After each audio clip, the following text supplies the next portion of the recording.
என்னோட யூடியூப் சேனலில் என்னுடைய ஃபோனை ஓப்பன் பண்ணோன்னா எதுக்கு முருகன் ஃபோட்டோ கொண்டு வந்து முன்னாடி வைக்கிறாங்கன்னு தெரியல. யூடியூப் சேனல் நடத்துகிறவங்கள்ட்ட கேட்குறேன்.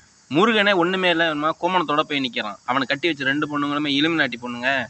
நான் பெண்களால் ஏமாற்றப்பட்டேன்னு சொல்லி அவனே போய் கோமணத்தை கட்டி நிற்கிறான். அதை தமிழ் சமூகம் மூடி மறைக்குது. அதுக்குன்னு ஒரு கூட்டமே வாழ்ந்துக்கிட்டு இருக்கு.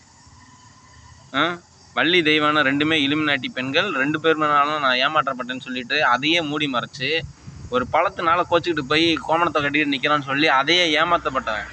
நீங்கள் தேவையில்லாமல் முருகனோட ஃபோட்டோவை எனக்கு கொண்டு வந்து வச்சிங்கன்னாக்கா யூடியூப் காரணங்களாக அசிங்கமாக திட்டுவேன். கலிஃபோர்னியா காரணங்களாக அசிங்கமாக திட்டுவேன். யூடியூப் நிறுவனத்தையே அசிங்கமாக திட்டுவேன். என்ன நீங்கள்லாம் அயோக்கிய பயிலோடா? நீங்கள்லாம் முருகன் ஃபோட்டோவே சிவன் பெருமான் ஃபோட்டோவையும் கொண்டுகிட்டு வந்து எனக்கு சம்மந்தமே இல்லாமல் அப்லோட் பண்ணி வைக்கிறீங்க. பொறுக்கி கம்னிட்டீங்களா?